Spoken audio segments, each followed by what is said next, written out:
government need to do, in your opinion, to try and get that going? Because they promised this is the government of growth, growth, growth. Well, that's right. And to be fair to the government, their inheritance was pretty awful. As I said, 15 years essentially of no growth in real wages. Has it got worse though, Jonathan? Because it looks like it's got worse on those key factors.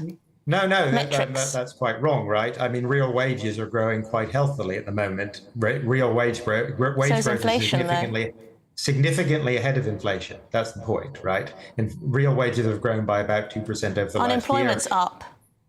But that's because inactivity has fallen. You know that, right?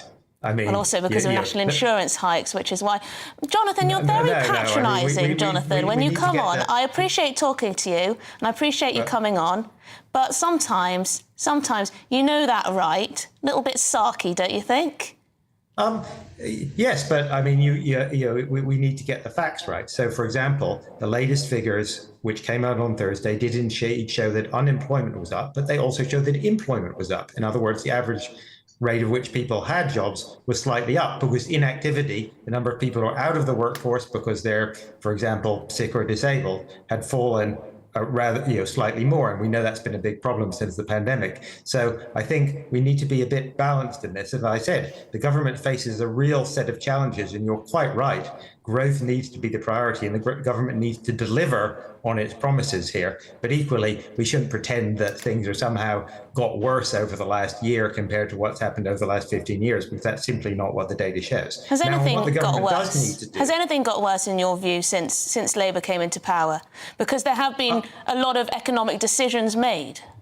Well, it's certainly true that taxes have gone up. And that was absolutely, unfortunately, necessary to fill the fiscal hole led by the previous government. And unfortunately, taxes will almost certainly have to go up again this October. But do we risk not getting the rewards from that, though? Because national insurance hikes, it's a tax on jobs, isn't it? So businesses less likely to hire and grow, potential job losses, then you get less in tax receipts.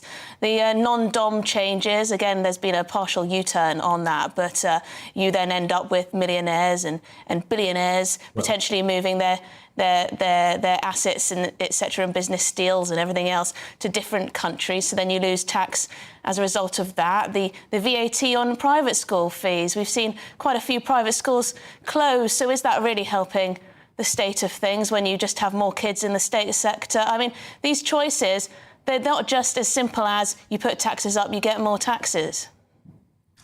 Well, in general, they are as simple. For most things, it is actually that simple, right? The rise in national insurance has certainly led to us having more tax revenue to pay for public services. There's no doubt about that. Equally, the VAT on, we don't know yet what the long-term impacts are, but so far, the effects of that seem to be pretty marginal. Most in the effect has certainly been to increase tax revenues. It's a bit harder with non-doms, again, because we don't yet know what's happening. We don't yet know how many people are leaving.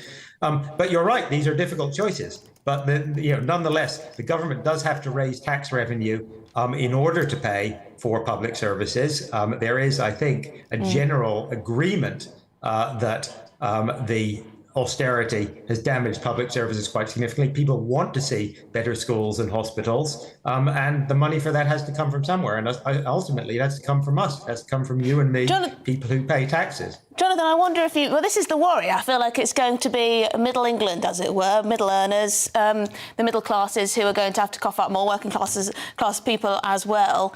Because, and I don't know, do you believe these statistics, 16,500 millionaires leaving the country this year? No, I don't. I think those are entirely, they're basically back of, not even back of the envelope. They're, from a slightly ropey survey by a wealth management firm. Now, do you think any millionaires have left? Do you think we've had a net gain of millionaires or a net loss of millionaires? Well, I mean, you can equally, there was actually a story in the papers the other day about how some millionaires are indeed moving to the UK to escape Trump.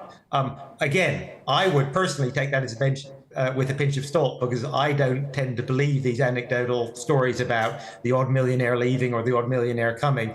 It's not, we shouldn't take it too seriously. We have to look at the data when we actually get hard data from HMRC on how much tax is coming in and how many of the non-noms Well, I've got a feeling it might show that quite a lot of these people who pay a tremendous amount of tax have actually decided to go elsewhere for a number of reasons, to be fair.